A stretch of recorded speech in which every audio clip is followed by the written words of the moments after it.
ষষ্ঠদশ অসম বিধানসভাৰ সকলো সদস্যই ইতিমধ্যে শপত গ্ৰহণ কৰিছে। শপত গ্ৰহণ অধিকাংশ সদস্যই নিজৰ নিজৰ মাতৃভাষাত গ্ৰহণ কৰিছে। কেইগৰাকীমান সদস্যই আদি ভাষা আমাৰ সংস্কৃততো শপত বাক্য পাঠ কৰিছে। সকলোৰে অধিকাৰ আছে, নিজৰ পচন্দ মতে যিকোনো ভাষাত কথা ক'ব পাৰে, শপত গ্ৰহণ কৰিব পাৰে, শিক্ষা গ্ৰহণ কৰিব পাৰে, তাত কাৰো দ্বিমত নাই।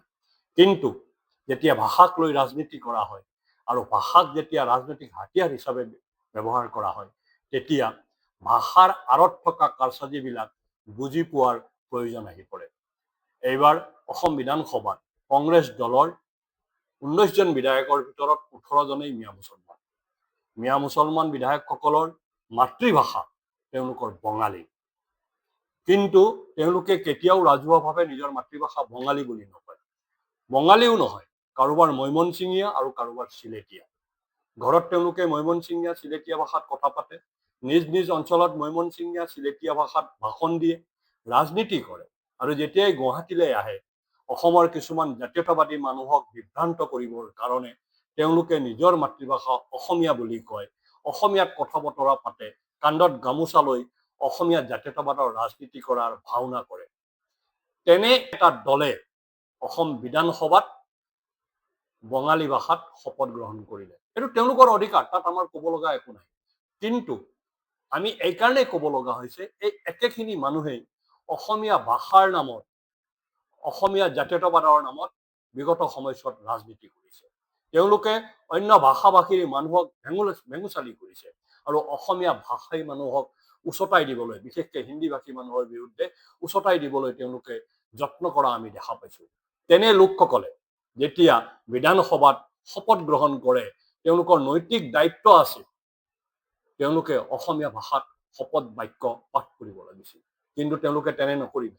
তেওঁলোকে নিজৰ নিজৰ ভোট বেংকৰ কথা চিন্তা কৰি, মিয়া আগ্ৰাসনৰ কথা চিন্তা কৰি, মিয়া সংস্কৃতিৰ কথা চিন্তা কৰি, তেওঁলোকে নিজৰ নিজৰ ৰাজনৈতিক সুৰক্ষাৰ কথা চিন্তা কৰি তেওঁলোকে মৈমনছিঙীয়া নাইবা চিলেটীয়া ভাষাত শপত বাক্য পাঠ কৰিলে।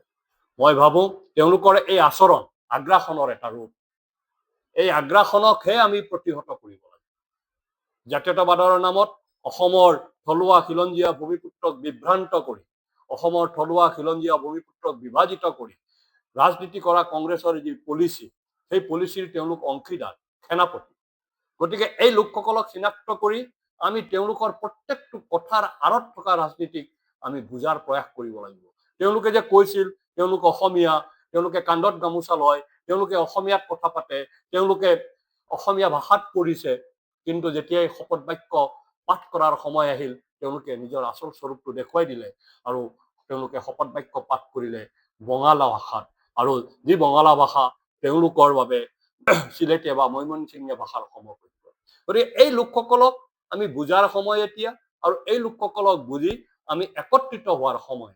অসমীয়া মানুহ, থলুৱা খিলঞ্জীয়া মানুহ, হিন্দু মানুহ যদি এক হয়, এনে ষড়যন্ত্ৰ কেনেকৈ উফৰাব পাৰি হৈ যোৱা বিধানসভা নিৰ্বাচনত ডক্টৰ হিমন্ত বিশ্ব শৰ্মাৰ নেতৃত্বাধীন ভাৰতীয় জনতা পাৰ্টীয়ে প্ৰমাণ কৰি দিছে। এজনো মিয়াক মন্ত্ৰী নপতাকে, এজনো মিয়াক টিকট নিদিয়াকে 82 জনকৈ বিধায়ক জিকাব পাৰি বিজেপিয়ে প্ৰমাণ কৰিছে 2026 চনৰ ইলেকশ্যনত। 2016 চনৰ চৰকাৰ গঠনৰ সময়ত বিজেপিয়ে এই কথাটো প্ৰমাণ কৰি দিছিল, মিয়া বিধায়ক আৰু মিয়াক মন্ত্ৰী নপতাকে চৰকাৰ অসমত গঠন কৰিব পাৰি। একেটা ঘটনা 2021তো হৈছিল। সৰ্বানন্দ সোণোৱালৰ দিনত আৰম্ভ হৈছিল। এই ধাৰাবাহিকতা ৰক্ষা কৰিছিল ডক্টৰ হিমন্ত বিশ্ব শৰ্মাই। এজনো মিয়াক টিকট দিয়া নাছিল, এজনো মিয়াক মন্ত্ৰী পতা নাছিল, বিধায়ক পতা নাছিল। তেনেকে চলি গৈছিল। এই যে মিয়াৰ বিৰুদ্ধে অসমীয়া মানুহৰ যি সংগ্ৰাম 1200 শতিকাত আৰম্ভ হৈছিল, সেই সংগ্ৰামক কাটি এক নিৰ্ণায়ক পৰ্যায়লৈ লৈ গৈছে। সেই নিৰ্ণায়ক পৰ্যায়লৈ লৈ যোৱাৰ সময়ত মিয়া বিধায়কে নিজৰ ভাষা ৰাস্তাত নিজকে অসমীয়া বুলি কয় আৰু বিধানসভাৰ মঞ্চত নিজকে বঙালী বুলি প্ৰমাণিত কৰি যি এক চূড়ান্ত ভণ্ডামীৰ পৰিচয় দিছে, সেই চূড়ান্ত ভণ্ডামীক আৰু অধিক শক্তিশালীভাৱে আমি নৎসাত কৰাৰ সময় সমাগত। ধন্যবাদ।